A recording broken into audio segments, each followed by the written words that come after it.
Liberando sus frenos. Hace muchos años, cuando comencé a estudiar las emociones negativas, el punto más crítico que descubrí fue que no se puede hacer ningún progreso hacia la salud, la felicidad, el amor y el cumplimiento del potencial mientras se insista en mantener intactas las emociones negativas. Y lo único bueno de las emociones negativas, si es que tienen algo de bueno, es que las emociones negativas no son permanentes. Lo dice hasta Sigmund Freud, no hay un lugar permanente para las emociones negativas en el subconsciente. En otras palabras, son visitantes indeseados. Son hábitos negativos o patrones de respuesta negativos que pueden eliminarse, y el punto inicial para eliminarlos es entender de dónde vinieron y entender cuáles fueron los factores causales, volviendo a la niñez temprana, que desencadenó el desarrollo de las emociones negativas y nos han dado como adultos una predisposición a ser negativos de una u otra forma. Esto nos lleva al condicionamiento de la niñez temprana. Recuerden que ya dijimos que el punto inicial de los patrones de hábitos negativos compulsivos e inhibitorios era la crítica destructiva. La crítica destructiva es el gran destructor. La crítica destructiva destruye a las personas en su interior y las deja caminando en círculos por fuera. Muchas personalidades han sido minadas y destruidas, mucha autoestima ha sido puesta de lado como resultado de la crítica destructiva más que cualquier otra cosa que podamos imaginar. La crítica destructiva es el gran asesino. Ahora, ¿por qué es eso tan malo? Sabemos que los niños en sus primeros años y al ir creciendo tienen una necesidad tremenda de amor y aprobación de sus padres. De hecho, muchos psiquiatras y psicólogos han dicho que la razón número uno de la enfermedad mental en los adultos es el retiro de amor o el amor no expresado. Sabemos que cualquier persona con prestigio, una persona que es importante para un niño, tiene un impacto enorme en ese niño, y los niños hasta la edad de 6 años tienen muy poca habilidad para discriminar entre una crítica válida y una crítica inválida. Lo que esto significa es que todo lo que diga un padre o un pariente mayor o una persona mayor, cualquier cosa que diga una persona de prestigio o una persona importante para un niño es aceptada como cierta. Es aceptada como una representación válida de la realidad. Si una madre dice eres un niño malo, o si un papá dice eres flojo, si alguien dice no eres dependiente, o si alguien dice que somos estúpidos o tontos o feos, el niño no tiene capacidad alguna para discriminar entre lo válido y lo no válido. Ese niño acepta eso como una verdadera representación de la realidad. Va más allá de la mente consciente, va directamente al subconsciente y ahí se queda. Muchos de nosotros como adultos aún estamos viviendo en base a la información negativa que recibimos cuando éramos niños. Y después como adultos que decimos, pues decimos así es como soy, o siempre he sido así, o algunas personas dirán, pues es de familia, tu padre era así, los hijos son así, tu madre era así, etc. ¿De dónde viene? Nada de estas cosas es de familia. Por ejemplo, cuando estaba creciendo, mis padres habían sufrido la depresión y la depresión les produjo un impacto enorme. Y cuando hablábamos de comprar algo, lo recuerdo muy bien, mis padres se ponían muy tensos y decían, no podemos pagarlo, no podemos pagarlo, no podemos pagarlo, no podemos pagarlo. Tenían una mentalidad de carencia, esta mentalidad de no podemos pagarlo toda su vida. Y luego yo crecí, y aunque nunca he experimentado la depresión, y la mayoría de ustedes, 10, 20, 30, 40 años después, aún estamos diciendo, no puedo pagarlo, no puedo pagarlo, no puedo pagarlo. Aún tomamos como base esas frases críticas, esas frases emocionales que usaban nuestros padres. Tal vez sus padres les decían como mi padre me decía a mí una y otra vez, nunca acabas lo que empiezas, nunca acabas lo que empiezas. Nunca acabas lo que empiezas. Eres un flojo, nunca acabas lo que empiezas. Y cuando fui adulto tuve muchos problemas para acabar lo que empezaba. Al acercarme al final de la tarea, comenzaba a sentirme ansioso y buscaba cualquier excusa por posponerla o retrasarla. El segundo factor que nos predispone a emociones negativas es la falta de amor. Sabemos que las personalidades de los niños se desarrollan al grado en que reciben una alta calidad y una alta cantidad de amor de sus padres. Existe una relación de 1 a 1 entre la cantidad de amor, la calidad de amor y una personalidad sana. Ese amor negado o la privación de amor es la causa clave de la infelicidad, la negatividad y la enfermedad mental en los adultos. Para que un niño se sienta realmente amado, el niño debe tener padres con buenos conceptos, y la mayoría de nosotros tuvimos padres que fueron víctimas de sus padres, que a su vez fueron víctimas de sus padres. Un escritor famoso dice que todo el mundo es víctima de una víctima. Todos son víctimas de víctimas. Nuestros padres quisieron criarnos de la mejor forma posible, pero ellos mismos fueron víctimas de víctimas. Y para que un niño se sienta realmente amado, deben existir tres condiciones. La condición número uno es: los padres deben amarse a sí mismos. Los padres deben amarse a sí mismos. Recuerden, nunca le podrán dar más amor a otros que el que sienten por sí mismos. Si no se aman a sí mismos, no pueden amar a sus hijos. Si tienen un poco de amor por sí mismos, deben difundirlo en sus hijos. Si tienen poco amor por sí mismos y es absorbido por sus esposos, entonces, a veces, aunque deseen amar a sus hijos, no tienen amor que darles. Sus padres querían amarlos y en muchos casos no tenían amor para darles. Y eso es porque nunca lo recibieron cuando crecieron. El segundo requisito es: los padres deben amarse mutuamente. Para que un niño crezca sintiendo confianza en sí mismo, crezca sintiéndose amado, a salvo y seguro, debe crecer en un ambiente donde los padres se amen. No hay nada que le dé más temor a un niño que crecer en un hogar donde los padres peleen entre sí, donde los padres no se amen, donde haya dificultades, porque el niño siempre tiene una tendencia, primero que nada, ser una víctima, pues al niño se le grita y se le vocifera, y entonces cree que la razón por la que mamá y papá pelean es su culpa. Ahora, una investigación interesante: como hay muchas familias de un solo padre, la investigación interesante muestra que cuando uno de los padres se va como resultado de una separación o un divorcio, los niños que quedan invariablemente están convencidos de que la razón por la que el otro padre se fue se debió a algo que él hizo.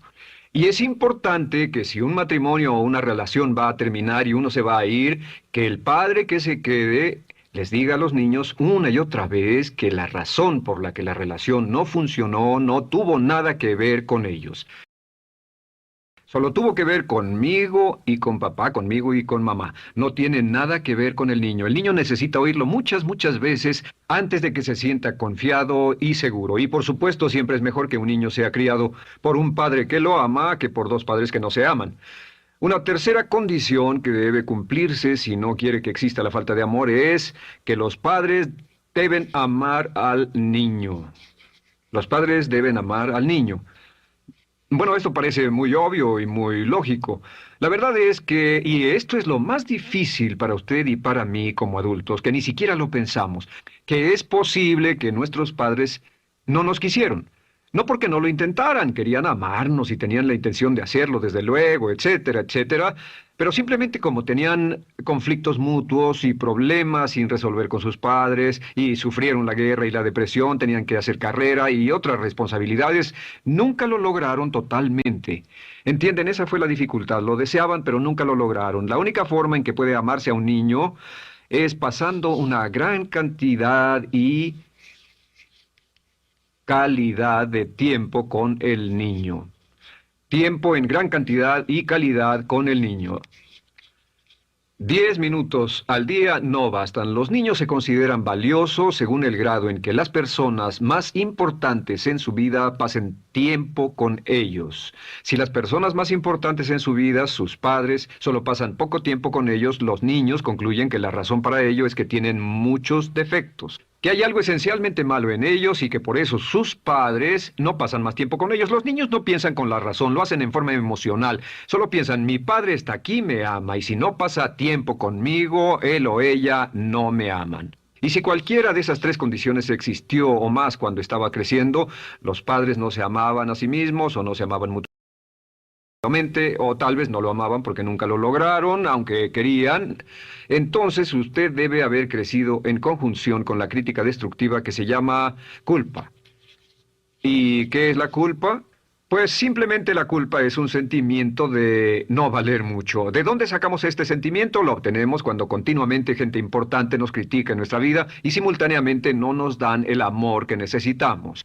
Sentimos que no valemos mucho o que no valemos nada.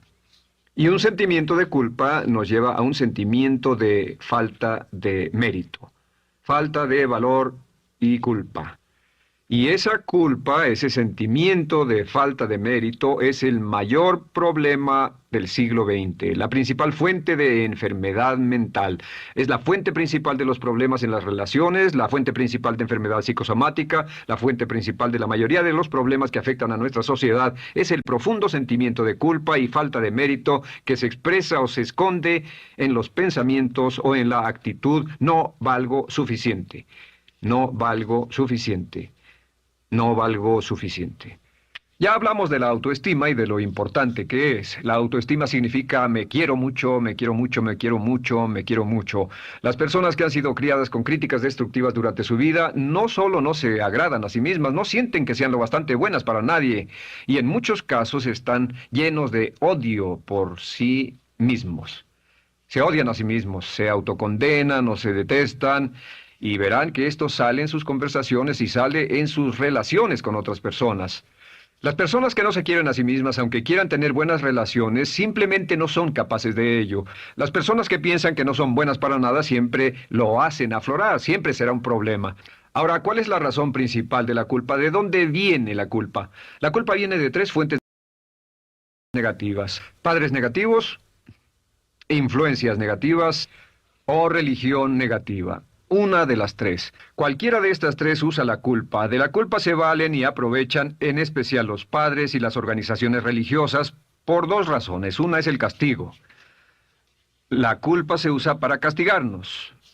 Cuando estamos creciendo, el castigar es la forma más fácil de hacer que uno se sienta mal. Nuestros padres nos hacen sentir mal castigándonos físicamente o sermoneándonos o regañándonos. Y el castigo es una forma muy eficaz de irnos conformando o de conseguir que hagamos lo que los demás quieren. La segunda razón por la que se usa la culpa cuando se practica en forma consciente, y algunas organizaciones la practican así, es para tener más control emocional en especial, porque se puede controlar a una persona emocionalmente con culpa y manipular su comportamiento.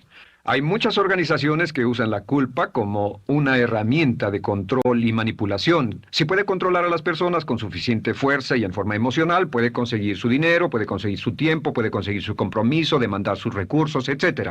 Muchas organizaciones usan la culpa para aplicar un castigo. Muchas organizaciones de caridad que se anuncian por televisión, en especial las de causas benéficas que involucran a niños o a personas incapacitadas, usan un sentimiento de culpa. A usted le va tan bien que debe sentirse culpable por estas personas que sufren. O envíenos algo de dinero y eso se encargará de su culpa por un momento hasta que lo incluyamos en nuestra lista de correo, etcétera. Y la culpa es un estándar. ¿Por qué se usa tan comúnmente?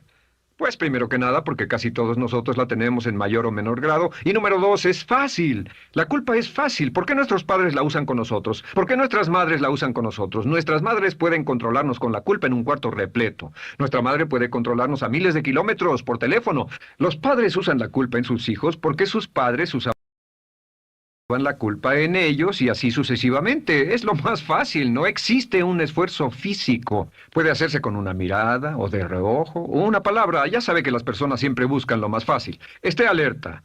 Ustedes han sido criados en un ambiente donde se les ha hecho sentir culpa y casi todos lo vivimos. Debemos entender que la culpa es como una letrina o bacterias emocionales negativas que se colocan en la raíz de su psique o su subconsciente y activan todas las demás emociones negativas: furia, odio, envidia, resentimiento, frustración y duda, temor, etcétera. Las crea y las activa a todas, y la forma para en realidad deshacerse del centro es exorcizarlo, extirparlo. Y es lo que vamos a hacer el resto de esta sesión. Primero, ¿cómo podemos saber si nos criaron con sentimientos de culpa? Bien, a esto le llamamos la manifestación adulta de la culpa. Manifestación adulta de la culpa. ¿Puede saber, probándose a sí mismo, cuánto de esto tiene? Número uno, la manifestación adulta de la culpa es que tiene sentimientos de inferioridad, sentimientos de inadaptabilidad y de no merecer las cosas. No siente que merezca que le pasen cosas buenas.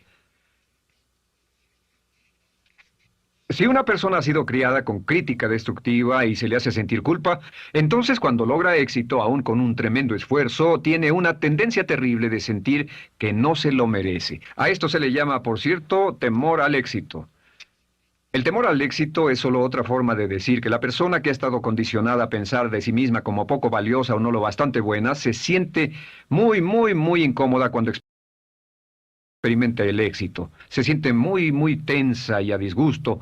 Realmente si sienten demasiada tensión comienzan a aspirar cocaína, a beber demasiado alcohol, se enredarán en comportamientos autodestructivos, tendrán una sensación tremenda de ansiedad, como si alguien fuera a descubrir algo de ellos. Hay un libro en la librería que dice, si me está yendo tan bien, ¿por qué me siento como un impostor? Tienen el llamado síndrome del impostor. ¿Alguna vez ha tenido éxito en algo y la gente ha ido a usted a decirle, vaya, hiciste un excelente trabajo, o eso es maravilloso, aunque haya sido muy duro para usted, y sintió que los demás iban a descubrir, siente como que, es decir, que iban a descubrir que realmente no es bueno, que solo fue un fraude, solo un accidente, y por supuesto es lo que dice, fue coincidencia, fue un accidente, la verdad, no sé ni cómo lo hice. Hacen todo lo posible por huir de ese sentimiento de inferioridad y de no merecer las cosas. Estén muy alertas. La segunda manifestación adulta de la culpa es la autocrítica destructiva. Hay una línea de un gran poeta que dice, aquellos a quienes se les hace mal, hacen mal a su vez. Los niños a muy temprana edad, a veces a la edad de 2 o 3 años, comienzan a menospreciarse, se desgarran, hasta se golpean y se castigan físicamente si se les critica demasiado. Siempre dicen el equivalente de no valgo suficiente o no soy muy bueno, y se castigan a sí mismos. Y la crítica destructiva es un síntoma real de un sentimiento escondido de culpa e insuficiencia. El número 3 es que fácilmente manipuladas por la culpa, las personas pueden jalar sus cordones de culpa en forma muy simple. Realmente vemos que existen dos tipos de personas en el mundo, los lanzadores de culpa y los receptores de culpa. Invariablemente, estas personas se atraen mutuamente. Y por supuesto el lanzador de culpa es la persona que se identifica con el padre que lanzó la culpa y el receptor es la persona que se identifica con el que atrapó la culpa. Pero los lanzadores y los receptores de culpa se unen, se equilibran perfectamente, se establecen y forman una nueva generación de lanzadores y receptores de culpa. Podemos decir que usted es fácilmente manipulado por la culpa, porque ha estado muy bien condicionado. Su jefe puede tirar de su cordón de culpa, una persona en un autobús puede tirar de su cordón de culpa, una sobrecargo puede tirar de su cordón de culpa. Esté muy alerta a esto. La cuarta manifestación de culpa es que usted la usa. Usa la culpa y culpa a otro generosamente. ¿Por qué? Pues si ha funcionado en usted, la hará funcionar en ellos. Le parecerá que es un intercambio, un trato muy justo. Usa la culpa y la culpabilidad y se convierte en la base de sus relaciones con los demás. Cuando algo sale mal, les echa la culpa a ellos. Algo sale mal, culpa a alguien más. En cuanto hay un problema, busca a quién culpar. Un experimento muy interesante con la cámara escondida hace algunos años, fue que hicieron una plancha de hielo y la pusieron en la acera sin que nadie los viera. No hacía mucho frío, pero lo hicieron y observaron cómo reaccionaban las personas cuando pasaban por ahí, cuando caminaban por ahí, llegaban a esa plancha de hielo, se desequilibraban y se resbalaban, y lo primero que hacían era observar a la persona más cercana a ellos, enojados, verdaderamente furiosos, en otras palabras, buscaban a quién culpar. Y si no había nadie cerca de donde habían caído, se levantaban otra vez, miraban a su alrededor, no había nadie y entonces pateaban el piso, pateaban con fuerza y se iban. Nuestra tendencia natural cuando algo sale mal es buscar a alguien o algo a quien culpar, en especial si nos criaron con una culpa continua. Y la quinta manifestación es lo que llamamos lenguaje víctima. Ahora recuerden que hablamos sobre la ley de concentración. Dice lo que siembras cosecharás. También dice, si usas lenguaje de víctima, mantienes viva la culpa, la refuerzas, la edificas, la cultivas, la utilizas. El lenguaje víctima es lenguaje como no puedo, no puedo, no puedo. Cuando dice no puedo, no puedo, no puedo, envía un mensaje a su mente subconsciente y la mente subconsciente comprende que está inhabilitado, que no tiene control, que es una víctima. Y cuando desea poder hacer algo, su mente subconsciente retroalimenta su mensaje y dice no puedes, no puedes. Y lo segundo que dice es tengo que, y otra vez no tengo control, no estoy a cargo. Pero existe otra expresión del lenguaje víctima que debemos evitar, y es esta, trataré. Trataré, sea lo que sea, trataré. ¿Qué significan las palabras trataré? Pues déjenme decirles qué significan. Significan voy a fracasar y lo digo anticipadamente para que no me vengan con represalias. En otras palabras, dice trataré de llegar a tiempo, pero lo que está diciendo es tal vez llegue tarde y no pueden reclamarme porque dije que trataría. Cuando una persona dice trataré, está disculpando su fracaso por anticipado. Si fuera al doctor y el doctor lo examinara, lo auscultara y le dijera, pues está en pésimas condiciones, tendremos que intervenir, debemos llevarlo al hospital ahora mismo, me sorprende que haya llegado aquí. Usted dirá, bueno, doctor, espero que haga un buen trabajo. Y él dice, trataré. Si él dice eso, usted seguramente buscará otro médico. O si va a un abogado. Lo culpan de algo y va a un abogado y le presenta su caso y dice, oiga, va a defenderme, y él dice, trataré. ¿Qué está diciendo? Está diciendo, escuche, he estudiado el caso y por lo que veo no hay mucha esperanza, pero lo tomaré de todos modos. Trataré son los que tratan de conseguir que les pague por anticipado. Otro juego de palabras que no debe usar. Por cierto, con respecto a trataré, lo que debe decir es lo haré o no lo haré. No trataré. Si alguna vez en nuestro negocio tenemos un negocio muy activo, si llamamos a alguien y le pedimos alguna cosa o algún trabajo y dice trataré de conseguirlo para el viernes o trataré de terminarlo a tiempo, al instante sabemos que lo que quiere decir es que quiere sentirse libre, no comprometerse. Así que nunca dejamos que nadie se vaya con un trataré, debe ser hecho o no, y queremos obtener una seguridad. Si hace falta, nosotros lo hacemos. Cuando dicen trataré, lo que están haciendo es que se están lavando las manos. Esté alerta, la otra palabra es desearía. Dicen que un deseo es una esperanza o una meta sin energía detrás. Desearía. ¿Qué significa un deseo? Desearía significa que me gustaría tener algo, pero sé que nunca lo podré tener. Cuando dice desearía bajar de peso, ¿qué significa? Las palabras no dichas son, pero sé que no puedo. Porque no, por las excusas que tiene y el metabolismo que tiene y los problemas, etcétera. Siempre hay razones por qué debe salir, etcétera. Desearía dejar de fumar, desearía estar en forma. Desearía, desearía, desearía. Cuando usa la palabra desearía, le muestra al subconsciente que esto es algo que no cree que le sea posible lograr o adquirir. Entonces el subconsciente descarta completamente esto como meta y no le da energía, ni motivación, ni impulso, ni deseo de lograrlo. Así que esté muy alerta al lenguaje víctima. Esté alerta a la expresión sí, pero. O lo haría, sí, pero. Alguien le dice, haga esto, y usted dice, sí, pero. La palabra pero, por cierto, es el gran borrador. Si una persona le dice, podría incrementar sus ingresos o incrementar su rendimiento, ser una persona mejor o más feliz o bajar de peso o lo que sea, no importa. Y usted dice, sí, pero. Lo que está diciendo es que está borrando toda la aseveración que ha dicho antes. Manda un mensaje a su subconsciente que dice, no hay posibilidad. Y no hace esfuerzo, no otorga energía, no ejerce capacidad alguna hacia el logro de esa meta.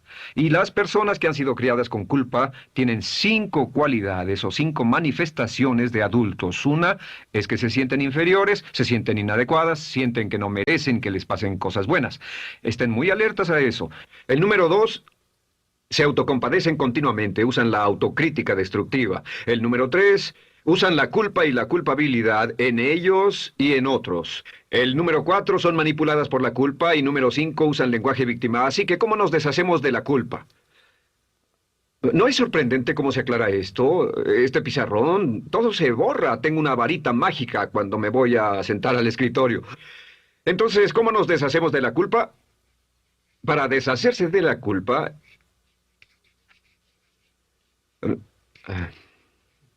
Este es el proceso. Tiene algunos pasos importantes. Número 1, el primero de la lista, elimine la autocrítica. Elimine la crítica autodestructiva. En otras palabras, nunca diga nada destructivamente crítico de usted mismo. No lo diga. Esta es la regla básica. El subconsciente acepta lo que diga usted como cierto, como un mandato. Así que no diga nada de sí mismo que no desee sinceramente que sea cierto. No diga estoy cansado, estoy gordo. No diga no puedo o debo. No diga nada a menos que quiera que sea cierto. Las palabras que van después de la palabra yo son las palabras que su subconsciente registra como mandatos, excepto cuando dice yo desearía o lo intentaré. Así que elimine la crítica destructiva. Siempre hable en términos positivos sobre usted. Me gusta mi persona, puedo hacerlo, lo haré, escogí hacerlo, pero nunca diga no, no puedo. Número 2 es no dejarse manejar por la culpa. Rehúse ser manejado por la culpa. Porque cada vez que le permita a alguien que lo manipule por la culpa, ¿sabe qué pasa? Refuerza y hace más poderoso el efecto de la influencia de la culpa en su vida. Cuando yo crecí, debo decir que yo crecí en una familia que estaba muy influenciada por la religión negativa. Realmente mi madre, Dios la bendiga, tenía un cinturón negro en el pecado e hizo un trabajo verdaderamente soberbio en ello. Y yo tardé en sobreponerme. Cuando me casé con Bárbara, ella también venía del mismo tipo de familia y recapacitamos. Hay una hermosa respuesta cuando uno de los dos caía de nuevo en los viejos patrones. Decía, no tratas de hacerme sentir culpable, ¿o sí? No tratas de hacerme sentir culpable, ¿o sí? Solo diga, no tratas de hacerme sentir culpable, ¿o sí? Y no deje que las personas lo manipulen usando la culpa. El número 3, no use la culpa o la culpabilidad y anuncie que no va a usarla. Ah, no la use en otras personas y permita que sus hijos o su cónyuge digan lo mismo. No tratas de hacerme sentir culpable, ¿o sí? Repítalo una y otra vez. Y si la otra persona le dice eso es lo que trato, contéstele no va a funcionar. Y no funcionará. Es que la culpa solo funciona mientras usted no sepa que está siendo usada en usted. El número 4 es lo que llamamos la ley del perdón. Es la más importante de todas. Realmente es el centro, es el meollo de toda esta sesión. La ley del perdón simplemente dice que usted está sano mentalmente hasta el grado en que pueda perdonar libremente y olvidar las ofensas. Que su habilidad para perdonar a los demás es la clave que determina su felicidad y su éxito en la vida. Su habilidad para perdonar a los demás es la única forma de eliminar la culpa. Su disponibilidad para perdonar a los demás y olvidar ofensas es el determinante más importante de si usted está o no totalmente integrado y es un adulto que funciona como ser humano. Porque la tendencia de culpar y de guardar rencores es una tendencia patológica infantil que la poseen todas las personas que están enfermas mentalmente. La habilidad para olvidar, para perdonar libremente, es la marca del ser humano realmente iluminado. Ahora, acepte eso como real. Hay 4 personas a las que debe perdonar. Número 1, perdone a sus padres. Perdone a sus padres por todo lo que le hayan hecho para herirlo. La mayoría de nuestras investigaciones muestran que casi todos nuestros problemas como adultos se remontan a no estar dispuestos o no poder perdonar a nuestros padres por algo que hicieron que nos hirió. Perdónelos un 100%, escríbales, llámeles por teléfono, dígales, o cuando menos perdónelos en su corazón, pero perdone a sus padres. Número 2, perdone a los otros. Perdone a todos los demás. Perdone a todos los que lo hayan herido de algún modo, por cualquier cosa, y déjelo así. Ahora, hay muchos que dicen no puedo perdonar a esa persona por lo terrible que me hizo, pero recuerde esto, el perdón es perfectamente egoísta. El perdón no tiene nada que ver con la otra persona, solo tiene que ver con su paz mental y con su propia integridad mental. Número 3, perdónese a sí mismo. Perdónese por todas las cosas débiles, tontas, insensatas y estúpidas que haya hecho, porque todas las personas han hecho cosas tontas, insensatas, estúpidas y ridículas, pero perdónese en un 100%. Y finalmente, la última parte de esto, si ha hecho algo que hirió a alguna persona, vaya a disculparse. Es sorprendente el hecho de vidas que se arruinan año tras año por personas que no tienen la fortaleza intestinal, las agallas y el valor para decir lo lamento. Una de las cosas más importantes es desarrollar carácter hasta el grado en el cual hacemos las cosas que son muy difíciles para nosotros, hasta el grado en el cual hacemos las cosas que sabemos que están bien, aunque sean difíciles, en especial cuando son difíciles emocionalmente. Y la clave para deshacerse de la culpa, la clave para ser una persona total y completamente positiva, es perdonar a los demás. Perdone a las personas con quienes ha sostenido una relación. Perdone a sus jefes anteriores. Perdone a los amigos que lo han herido. Perdone las inversiones que estuvieron equivocadas. Perdone a los jefes que lo despidieron. Perdone a sus padres. Perdone a todo el mundo. Desarrolle una actitud hacia la vida con la que rehúsa guardarle rencor a los demás. Solo repita una y otra vez: los perdono a él o a ella por todo. Los perdono por todo. Los perdono por todo. Y eso es todo. La clave para librarse de las emociones negativas es rehusarse totalmente a continuar con cualquier situación negativa. No olvide que es un acto muy egoísta y será tan egoísta como usted quiera. El acto del perdón lo libera y libera a la otra persona y le garantiza que se moverá rápidamente hacia el cumplimiento de su potencial.